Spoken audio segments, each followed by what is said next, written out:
Why would I ever tell him? He's too fragile to handle the truth. That was her voice. I didn't know where it was coming from at first. I was half awake, standing in the hallway, blinking the sleep out of my eyes, wondering why I just heard Mabel's voice echo through the house at 2:47 in the morning. Then I saw her phone. It was face up on the coffee table in the living room. A FaceTime call. Still active. Still recording. Her voice, her real voice, playing through the Bluetooth speaker she'd accidentally left connected. I wasn't supposed to hear any of it. She was in our bedroom, pacing, thinking she was speaking privately into her AirPods. But instead, her every word poured into the quiet of the living room like a confession made to the walls. He's just so easy to lie to. That's the thing. He wants to believe in me so badly, he never notices the truth slipping past him. I didn't breathe. I stood there, paralyzed, my hand still on the doorknob I had just turned seconds ago. My mouth went dry. The screen glowed with the name Theo. Theo. I knew that name. Not well, but enough. I'd seen it pop up once or twice when she'd be giggling at her phone, quickly flipping the screen over when I walked by. I never questioned it. Never asked. I was trying to be trusting. That was apparently my first mistake. She kept talking. Laughing. I mean, yeah, he's kind. And he's sweet. But sweet doesn't get me excited anymore. You do. He makes dinner. You make me feel. My stomach curled. The Bluetooth speaker made it impossible to pretend I was misunderstanding. Her voice surrounded me like a fog I couldn't escape.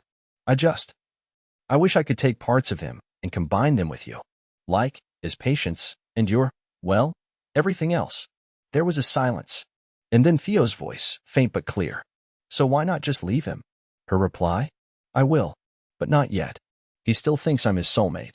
That's when the hallway light turned on behind me. She'd come out of the bedroom. Her face crumbled the second she saw what I was staring at.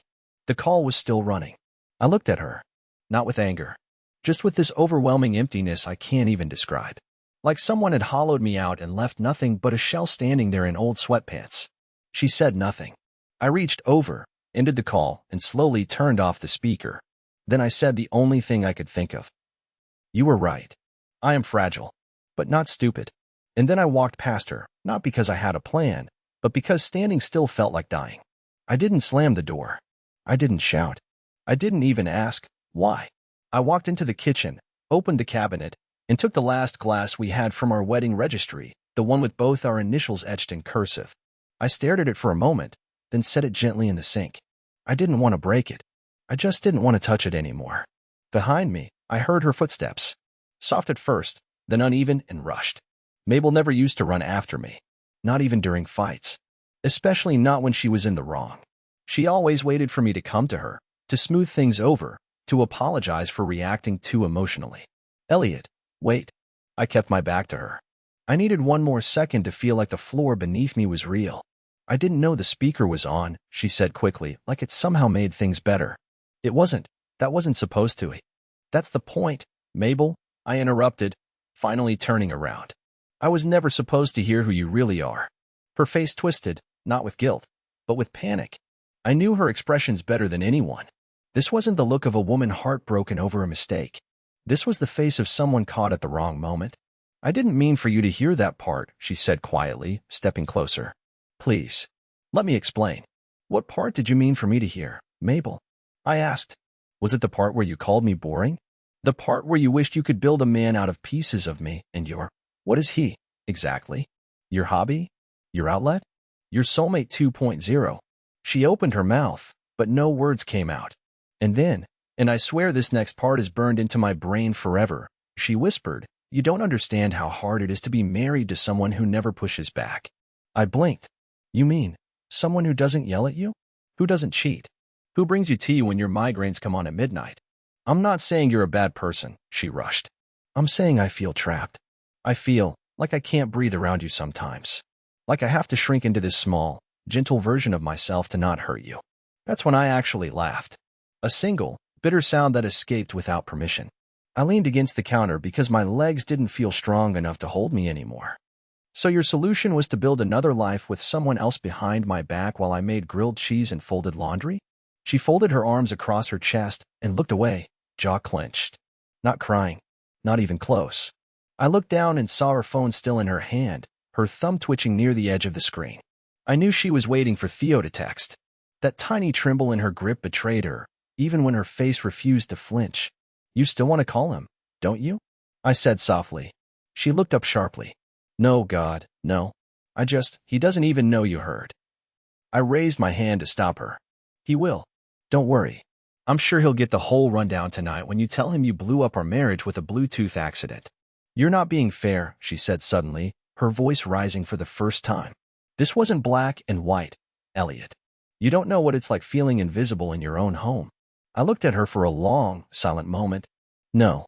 I just know what it's like to be invisible to you. Then I left the kitchen. This time, I took the stairs slowly. Every step felt like dragging a dead version of myself upstairs to lie down. I passed the guest room, then walked into our bedroom and stood in the doorway. Everything looked normal. Bed still made. Her sweater draped over the chair. My charger still plugged into the wall. The small jar of sea glass from our beach trip still sitting by the lamp. Like nothing had happened. But everything had. And the worst part? I still loved her. Somewhere beneath the betrayal, I could still feel that instinct to care, to protect, to understand. That was the sickest part of all. I don't remember lying down. I just remember staring at the ceiling, fully clothed, while her footsteps moved restlessly around the house like she was looking for a version of herself she hadn't destroyed. The Bluetooth speaker still sat on the table, silent now, as if it hadn't become the most brutal confessional I'd ever heard. It was nearly an hour before she came into the bedroom. I didn't look at her, but I heard the soft squeak of the door, the uneven inhale of someone preparing to manipulate their way out of something they'd chosen.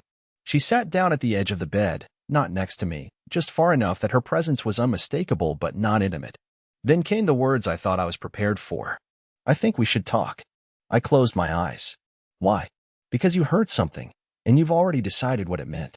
But you don't know the full story. I sat up slowly. So tell me how sleeping with someone else, or whatever it is you're doing, somehow has a justification that makes me the unreasonable one. She didn't flinch. That was what got me. Not the betrayal, not the speaker, not even the sneering tone she used when talking to him. It was her calm. Like this wasn't new for her. Like she'd already lived this argument in her head 100 times and rehearsed her role. Do you know how many times I've begged you to really see me? She began, looking at her nails, then at me. Not just cook for me. Not just text me, drive safe. I mean actually see me. As a woman, not a roommate. You said you loved how gentle I was, I whispered. You mocked people who fought all the time. You said we were peaceful. Safe. Exactly, she snapped. Safe. That's all you are, Elliot. You're a husband that makes people say he's so sweet. You're lucky. But you don't know me anymore. You don't even touch me unless I initiate. You don't challenge me. You've turned into this ghost of a man who folds towels perfectly and watches documentaries alone while I rot next to you. I was silent, mostly because part of me had worried about that for a long time. I had noticed the gaps, the distance, the way her laughter turned hollow in recent months. But I didn't know I was supposed to be someone else just to keep her entertained. You know what Theo said to me once? She asked, tilting her head. He said, you've been playing house with a man who'd rather worship you than want you. And that hit me harder than anything. I looked at her, truly looked, and saw it then. She wasn't ashamed. She was convinced. She'd rewritten our marriage in her head so many times that she actually believed I was the cause of her infidelity. And in some twisted way, she thought I'd accept that explanation as if it were logic. So what now? I asked, my voice hoarse. Do you want to leave? Do you want a divorce? She hesitated. And then came the line I wasn't ready for. No, I want to stay. But with honesty. I want us to open the marriage. For a moment, I thought she was joking, that this was part of some twisted emotional test. But she stared at me with the same expressionless calm, as if proposing we change the very foundation of our vows was as ordinary as rearranging furniture. You want to cheat with permission now? I asked, voice breaking. I want to stop lying, she said. I want to be able to explore what I need while still loving you in the way you need. Don't you get it? This doesn't have to be the end. It can be a new beginning, one where neither of us has to pretend. I stood up, dizzy from the flood of contradictions. You call me fragile, but you want me to sit here and smile while you go on dates with someone who thinks I'm a pathetic towel-folding worshiper? It's not about him, she snapped. Yes, it is, I said. Because the moment I heard you say I never excited you, something broke in me. And now you want to glue it back together with conditions? She looked down. I'm trying to keep us together, Elliot.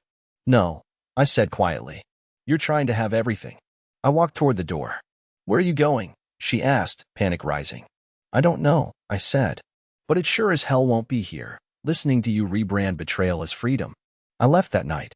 I don't even remember grabbing my keys, but I must have because I ended up in my car, parked 2 blocks away, hands shaking so hard on the steering wheel that I thought I'd set off the horn. I didn't drive anywhere. I just sat there in silence. I stared at the empty street and watched as the glow from our bedroom window dimmed, either from her turning out the lights or pulling the curtains shut. Either way, the message was the same. She was already erasing the shape of me from that room. I couldn't go to my brother's place. I hadn't even told him what was happening. I hadn't told anyone. It felt like saying it out loud would make it too real. So I sat there until the sky shifted from navy to steel gray, until birds started calling out morning like everything was just normal again. When I finally came back inside, the house was quiet. No footsteps. No apology. Just a folded envelope sitting on the kitchen counter with my name written in her handwriting. Elliot. No heart. No smiley face. No flourish.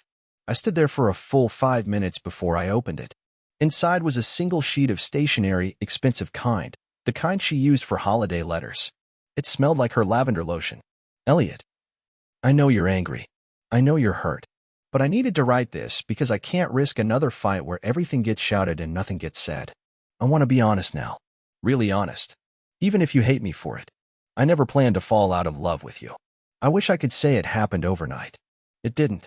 It was slow, like watching a photograph fade in the sun. I stopped feeling like a woman around you. I started feeling like a houseplant you were keeping alive with routine care, watered, trimmed, but never really seen. I found someone who made me feel awake again.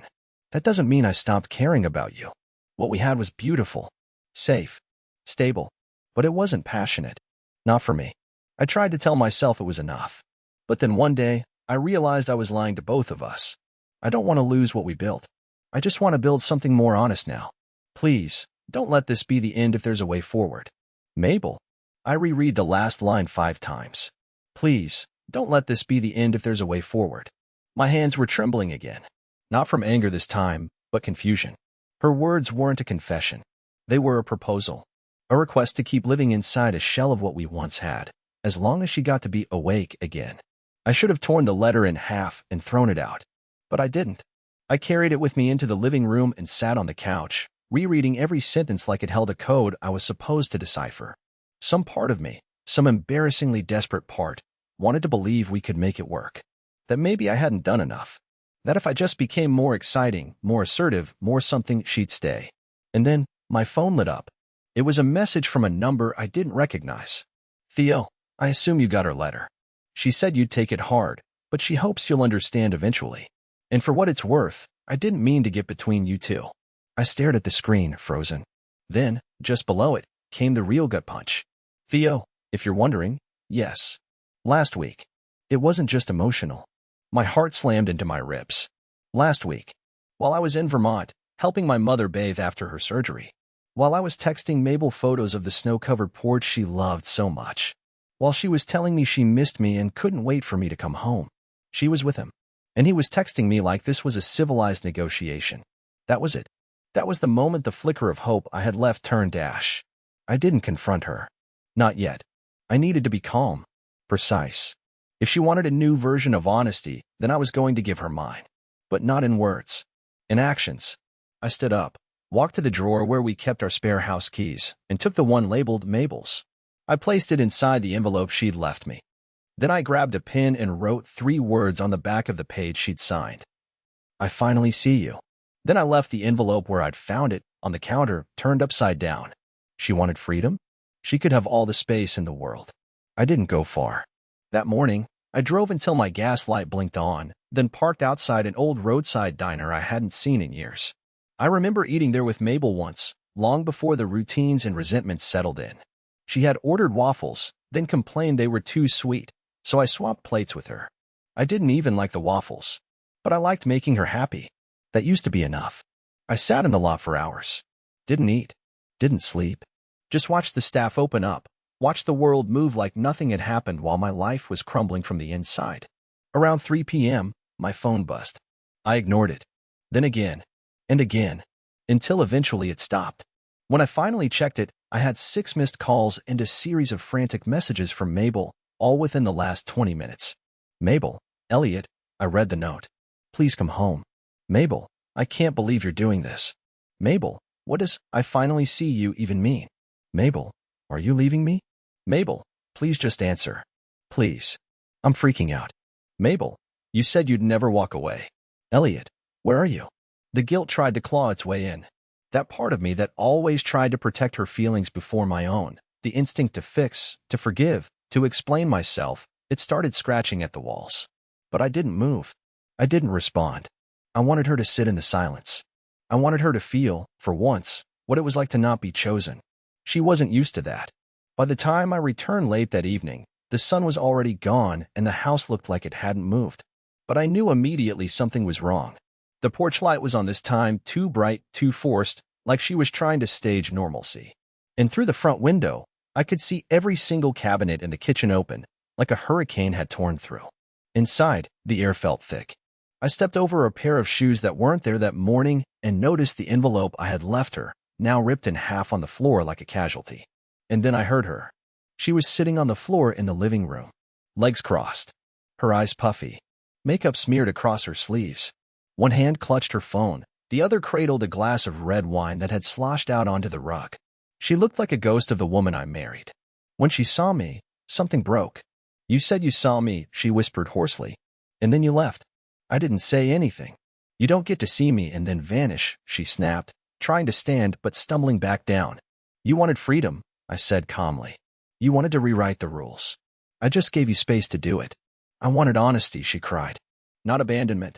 I stepped inside, closed the door behind me. You wanted to open our marriage, Mabel. To keep me in one room while you explored other men in another. And I'm the one who abandoned you? I wasn't going to leave you, she said, almost like a child. I just wanted more. You wanted Theo, I said sharply. And apparently you already had him. Last week, while I was taking care of my mother. That stopped her. Her eyes widened for a moment before narrowing with panic. He texted me, I said. You're charming, gentle Theo.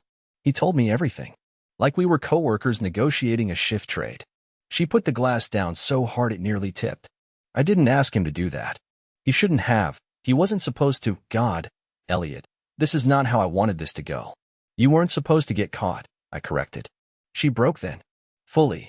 Not the silent tears I'd seen in past arguments. This was ugly, ragged sobbing. She clutched her chest, her whole body curling inward like it couldn't contain the weight of itself. She rocked on her knees, repeating my name over and over, begging, apologizing, saying she didn't mean for it to get this far. But I didn't move. I didn't comfort her. I stood in the doorway, watching the woman who once called me her piece unravel into someone I didn't recognize. I didn't feel triumphant. I didn't feel vindicated.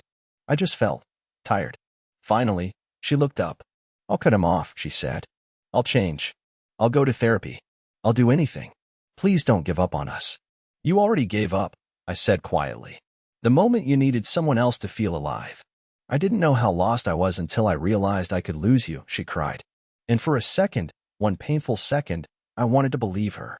I wanted to fall for the desperate eyes and trembling voice and imagine this was just a detour in a long, complicated love story. But then I remembered her voice through that speaker. He doesn't even touch me like you do. That sentence, that tone, that smugness. You can't rewind a story when someone's already rewritten the ending behind your back. I didn't sleep that night. Not because of rage or sadness, though there was plenty of both, but because I couldn't stop looping through everything I thought I understood about her. About us. It was like someone had swapped out my memories for a darker, more distorted version of them. Every gesture of hers now felt retroactively rehearsed. Every laugh, a little too perfectly timed. Every apology, a calculated reset. And the worst part? I couldn't tell if that was real or just the new lens I'd been forced to wear. She eventually cried herself into silence on the living room rug. I stayed upstairs, not out of spite, but because I didn't trust what I might say if I stayed close. Around 6 a.m., when the house was just beginning to brighten with soft blue light, I came down and found her sitting at the dining table, arms folded like a child in detention. Coffee's still warm, she said softly, motioning to the pot. I thought maybe we could talk before you decide anything permanent. I didn't answer right away. I poured the coffee, stared into the mug for a beat too long, then sat across from her. She looked worse than the night before, eyes hollow, lips cracked, hair pulled back like she couldn't face her own reflection. Still beautiful, somehow. Still devastating. I need you to understand something, I said finally. This isn't about a one-time mistake or a rough patch. This is about how easy it was for you to lie. How natural it felt for you to say those things to someone else, and about me. I wasn't trying to hurt you, she murmured. You didn't try not to either, I replied. She looked down, twisting the hem of her sweatshirt with nervous fingers. I leaned forward. If we're going to talk, no more half-truths. No vague explanations. I want everything. From the moment it started until now. She didn't argue. That alone surprised me. Instead, she nodded, then pushed back from the table and stood. There's something you should see, she said. But you have to promise not to lose it. No promises, I said flatly. She walked over to the bookshelf, the one in the hallway with the warped second shelf from where we spilled wine on it years ago. From behind a stack of old cookbooks and forgotten magazines, she pulled out a small wooden box with a metal clasp. I used to keep this in my nightstand, she said without turning around. But I moved it months ago, after I realized what I was doing. When she set it on the table and opened it, I didn't know what to expect. A journal? A burner phone? A stack of letters? What I saw was stranger. A flash drive. A folded piece of paper. And a photograph. She slid the photo toward me first. It was of me and her at a party 2 years ago. My arm was around her waist. She was laughing, mid-blink, leaning into me like I was gravity. I barely remembered the moment, but I must have seen that photo a dozen times over the years. I look at this every day, she said, voice shaking. Even when things were awful between us, even when I was sneaking around, I'd still look at it and wonder when we disappeared. I stayed silent. Then she handed me the paper. It was a letter, dated 6 months ago. Elliot, I'm not giving you this now, because I'm still too much of a coward. But I need you to know, I cheated. It wasn't love. It wasn't planned. It was loneliness dressed up like adventure. And I'm sorry. I'm so sorry I let my emptiness spill into our life like it belonged there. I don't deserve your forgiveness, but I hope, if you ever read this, you'll at least believe I hated myself for it. Mabel. My heart pounded. You wrote this before I knew. She nodded slowly. It was supposed to be my confession. But I couldn't give it to you. I convinced myself I'd stop, that I'd erase it all before it got worse. But then, she motioned to the flash drive. That's the part one was afraid to face. That's what made it worse. I stared at the drive. What's on it? She looked like she might throw up. Videos. Messages. Theo recorded some of our calls. Without me knowing. He said he liked hearing me talk. Said it made him feel close when we weren't together. I blinked. You're telling me there are recordings of you trashing me, and you kept them? She winced. I didn't know at first. When he sent them to me, I freaked out. I almost deleted them, but I couldn't. I thought maybe, if I ever had to face what I'd done, I'd need them. As proof of how far I fell. Something twisted in my stomach. This wasn't just betrayal anymore. It was documentation. Evidence. A private museum of every word that stabbed me in the back, cataloged and time-stamped. I reached for the flash drive, but she placed her hand over mine. You don't have to watch them.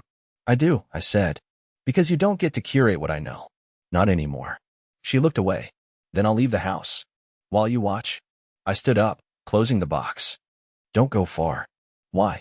Because when I'm done, I'll have an answer. She nodded, eyes wet again. And for the first time in days, I felt something other than despair.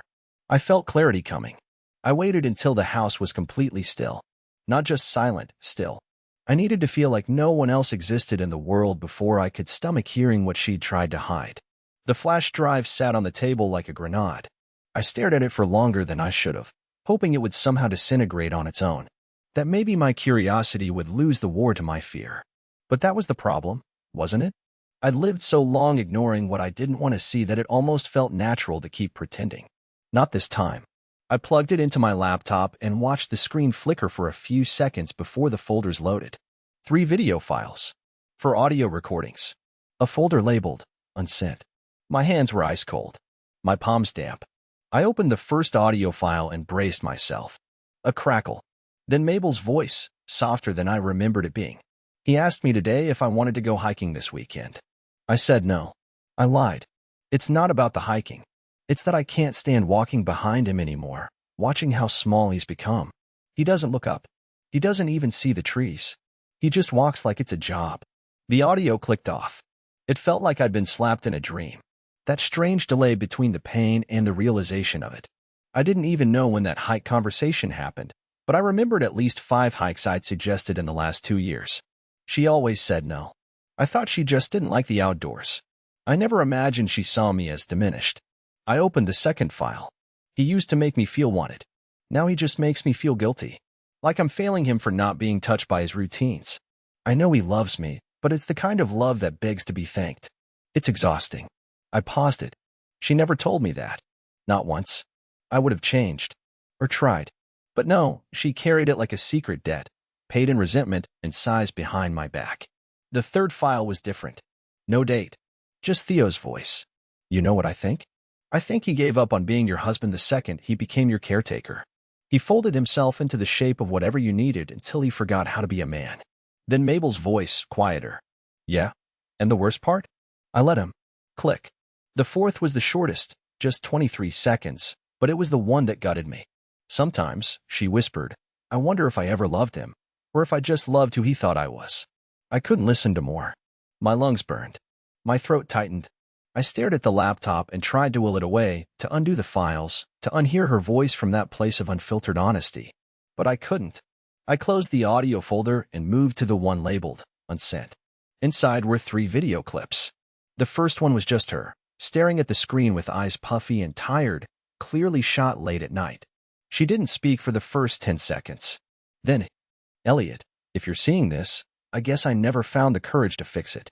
And I'm sorry. I'm sorry for how badly I broke the version of me you believed in. But you should know. Theo never replaced you. He just reflected the parts of me I was too ashamed to share with you. The reckless ones. The selfish ones. The second video was darker. Shot in the car, parked somewhere quiet. Her voice cracked through the static of bad audio. I never hated you. I hated that I felt like I was disappearing and didn't know how to tell you.